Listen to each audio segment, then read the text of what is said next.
आणि परदेशी भाषा शिक्षण, प्रत्यक्ष प्रकल्प सादरीकरण, विद्यार्थ्यांना त्यांच्या संकल्पनीय संधी, उच्च शिक्षणासाठी इंजिनिअरिंग अभ्यासक्रमात प्रवेश मिळवता येतो, स्वयंरोजगार आणि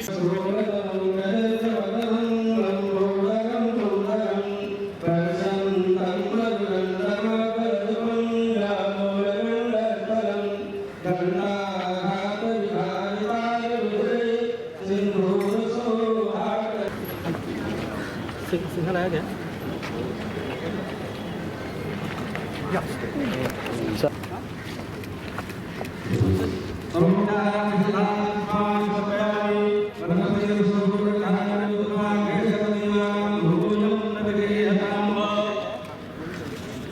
भैया जी की चप्पल है।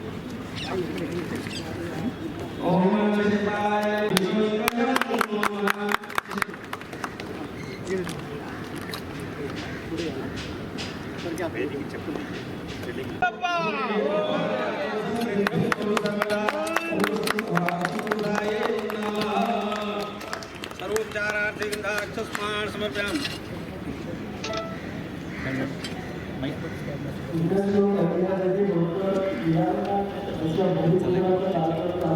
चलो भैया हो गया, चल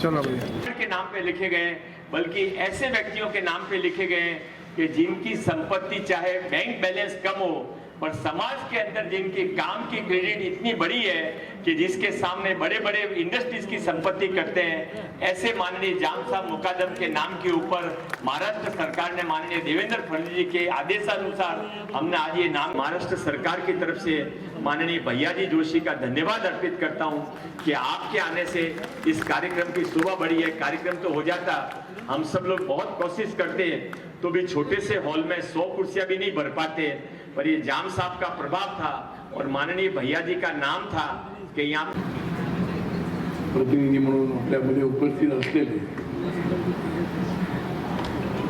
सन्माननीय मंगल प्रभाजी, मुंबई महानगराचे मान्यवर संघचालक सुरेशजी भगिंद्रे, दीपकजी आणि भाषेमध्ये चालू आहे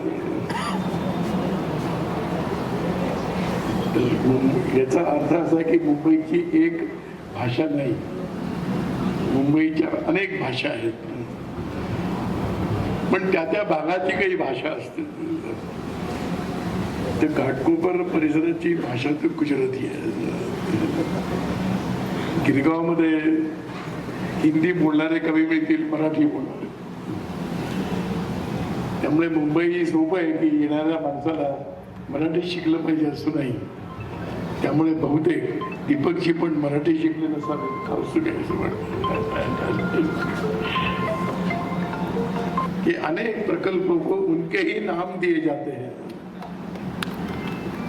पर मंगल प्रभात जी के पास इतनी लंबी सूची है कि कई नाम दिए जा सकते हैं. ये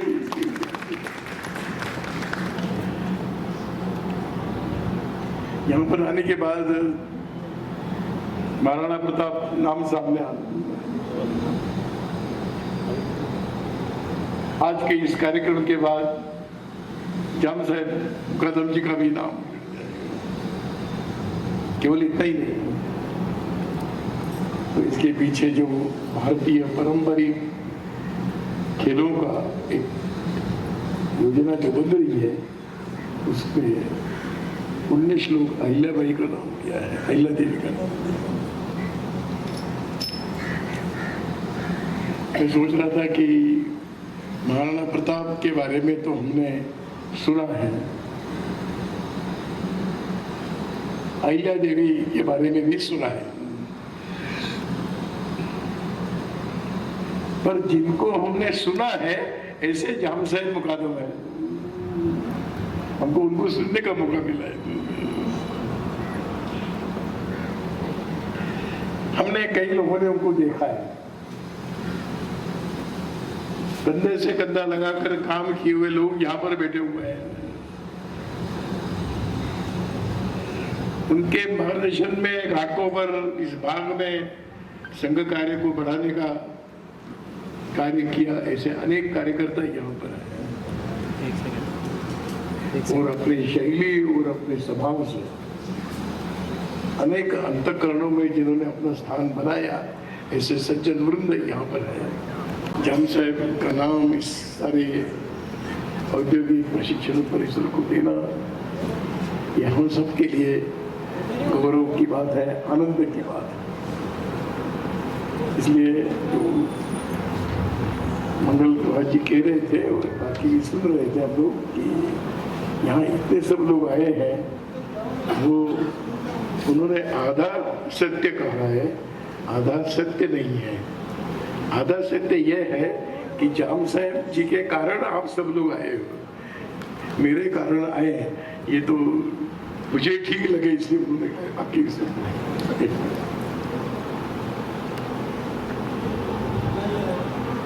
प्रश्न आता है कि इस प्रकार के नाम किसके रखे जाए और क्यों रखे जाए।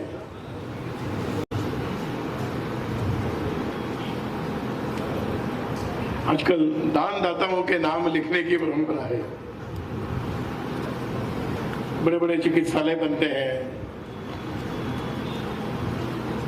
कई प्रकार के सार्वजनिक काम के लिए भवन बनते हैं। उन व्यक्तियों के नाम से वो जाने जाते हैं।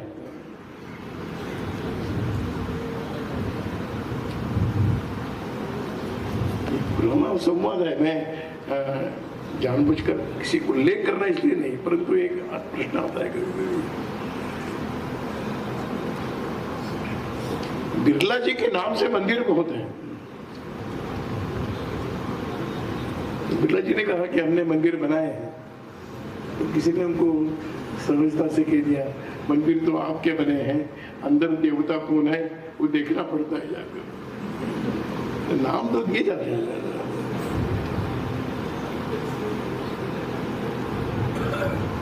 कुछ प्रकल्पों को नाम देने के कारण व्यक्ति का परिचय होना प्रारंभ होता है,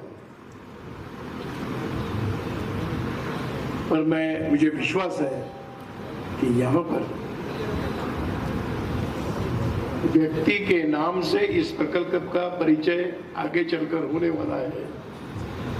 जिस प्रकार का जीवन जाम साहब का रहा, राणा प्रताप का रहा, रानी पुण्यश्लोका अहिल्या देवी का रहा, उन सबके नाम से ये काम जाना जाएगा। इस प्रकार के श्रेष्ठ व्यक्तियों के नाम देने से एक विश्वास और एक संकल्प भी प्रकट होता है कि नहीं, अब इसको सभी प्रकार के क्षमताओं से, गुणवत्ता से युक्त ऐसा ही ये केंद्र चलना चाहिए, इसका आग्रह मन के अंदर।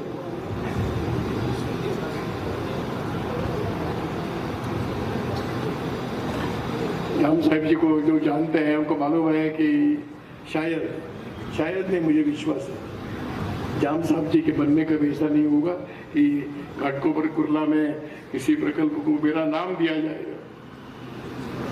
आजकल लोग बिना कुछ किए नाम चाहते हैं, और ये जाम साहब जैसे व्यक्तित्व है, ये सब कुछ करते हैं, कुछ नहीं चाहते, इसलिए वो श्रेष्ठ है। कभी कभी मजेदार अनुभव आता है समाज जीवन में। एक स्थान पर गए तो एक पार्क में एक चबूतरे पर कुछ था, कपड़े से ढका हुआ था। मैं पहली बार गया तो मैंने पूछा ये क्या है, बोले एक प्रतिमा है। तो मैंने कहा प्रतिमा है तो ढकी हुई क्यों है? बोले वो जिनकी है वो अभी जीवित है। तो मैंने कहा इतना संकोच था तो बनाई क्यों? मेरे जाने के बाद कोई नहीं बनाएगा, अपने हाथों से ही बनाकर गए। ये समझ जीवन नहीं व्यवहार। और इसलिए उस तुलना में कहाँ हम राणा प्रताप और कहाँ अहिल्या देवी और कहाँ जाम साहब जी के यहाँ आने के बाद उनका स्मरण होगा, कुछ भी नहीं चाहिए। संघ में है तो देना ही देना, देना ही देना। और ये बड़े आश्चर्य की बात है कि आयु के 50वें सनद लौटाई, इसके बाद वकीली नहीं करेगी, वकालत नहीं करेगी। क्या वकालत चल नहीं रही थी? क्या उनके पास लोग आ नहीं रहे थे? क्या न्यायालय में उनकी प्रतिष्ठा कुछ कम थी? अब कई प्रकार से लोग प्राप्त करते हैं। एक सफलता का एक मापदंड है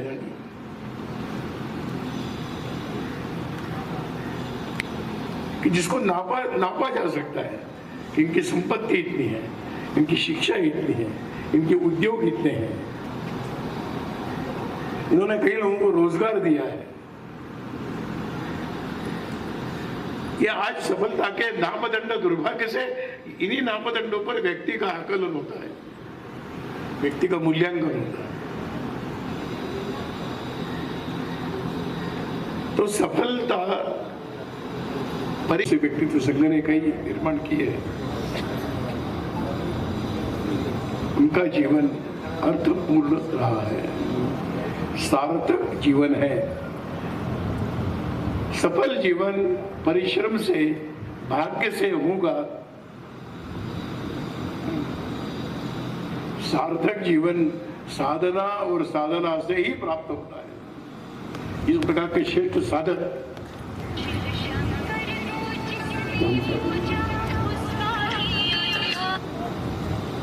कुछ समय कुछ अवसरों पर मिलना होता था, कुछ लोगों के लिए वो आरक्षित। और तो जब किसी योगी का जब वर्णन करते हैं तो योग के भी 4 बातें बताई गई है, हम सब जानते हैं। भाषेत मध्ये चालू आहे,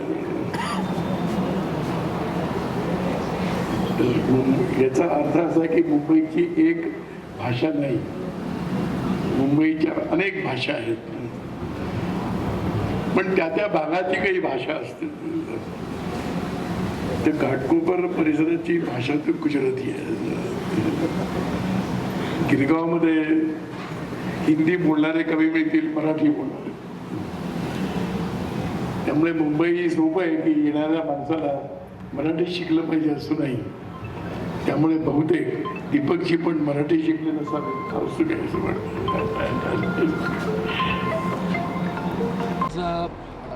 रामसाहेब यांचं नाव या इन्स्टिट्यूटच्या मिळतं आहे आणि त्याचबरोबर अहिल्याबाईंच्या नावाने एक वेगळ्या पद्धतीचं खेळाचं प्रांगण तयार होतं आहे। काय भावना आहेत? आता सांगितलंय काय ते, अशा नावांचा परिणाम इथे जो पुढे येईल त्याच्या कुठेतरी मनावरती होणार आहे। जामसाहेब मुकादम, राणा प्रताप, अहिल्यादेवी देणगीदार नाही आहेत, त्यांनी समाजाचं ऋण फेडलेलं आहे आणि म्हणून अशा समाजाचं ऋण आपण फेडलं पाहिजे असा संस्कार इथे आलेला मिळेल। सर, एक राजकीय प्रश्न, काल धनंजय मुंडे यांचा राजीनामा झालेला आहे, राष्ट्रवादी काँग्रेस पक्षाची एक चळवळच चालवलेली आहे आणि त्यात आता रामसाहेबांचं नाव या इन्स्टिट्यूटला मिळतं आहे। कसं पाहता याकडे? आणि अहिल्याबाईंच्या नावाने एक वेगळं प्रांगण तयार झालेलं आहे इथे, जे भारतीय खेळ या ठिकाणी खेळणार त्याच्यासाठी हे असणार आहे। काय भावना आहे? 4 एकरपेक्षा जास्त खेळाचे मैदानाचं नाव आपण पुण्य लोक अहिल्याबाई होळकर यांचे यावेळी 300वा जन्मशताब्दी वर्ष चालला त्यामध्ये ठेवला आहे आणि त्यामध्ये आपण एक अट ठेवली आहे, ते फक्त देशी खेळासाठी, पारंपरिक खेळासाठी, मैदानी खेळासाठी राहील। आपण तिथे बोर्ड लावला आहे की ते बोर्डमध्ये जे खेळ आहेत त्याशिवाय ते क्रिकेट फुटबॉल काही करू, क्रिकेट फुटबॉलसाठी मैदान आहे पण देशी खेळासाठी मैदान नाही, पण देशी खेळासाठी त्याने आता आपण सपोर्ट करायचे असेल तो एक्सक्लुझिव्ह मैदान ठेवलं पाहिजे, म्हणून आम्ही ठेवलं आहे. जामसाहेब मुकादम समाजामध्ये एक मोठे नाम होते, त्याने शिक्षण क्षेत्रामध्ये आणि विशेषतः राष्ट्रीय स्वयंसेवक संघाचे स्वयंसेवकचे नाते देशासाठी भारतीय संस्कृतीसाठी फार काही केले. त्यांच्या नावावर आज आपण आमची या विवेकानंद इंटरनॅशनल अकॅडमी जी आहे तिचं नाव आपण त्याच्या नावावर ठेवलेलं आहे. सर आपण बघितलं भैयाजींनी भाषण केलं होतं तसंच मुंबईमध्ये मराठी शिकलंच पाहिजे असं. मुंबईची भाषा मराठी जी आहे, मुंबई मराठीची आहे आणि प्रत्येक ठिकाणामध्ये काही लोकांचे समाजाच्या लोकांचे बाहुल होता म्हणून त्याने ते इंगित केला, पण त्याने आपला पूर्ण भाषण पण मराठीमध्ये सुरुवातमध्ये केला होता आणि ते स्वयं ते महाराष्ट्रीयन आहे. हा विषयावर आपण काय विषय नको असं माझी आपल्याला रिक्वेस्ट आहे. सर आपण जर बघितलं ITIचा आता जो मैदान असेल तिथे पारंपरिक खेळ होणार आहेत काय समजा? इथे फक्त पारंपरिक खेळ मी बोर्ड ठेवला आहे, फक्त 21 नाव पारंपरिक खेळाचे ठेवलेलं आहे. मैदानी खेळ छत्रपती शिवाजी महाराजांचे कालिनीच्या खेळाचे त्याने वाढ देण्यासाठी त्याने सपोर्ट करण्यासाठी हा मैदान आरक्षित राहील. अबू आझमींच्या वक्तव्यावर महाराष्ट्रावर वादंग होत आहे. छत्रपतींचे नाव तुम्ही आता घेताल, काय प्रतिक्रिया आहे? अबू आझमींचा आमदारकी रद्दावी अशी मागणी होते. ते रद्द होणार आहे.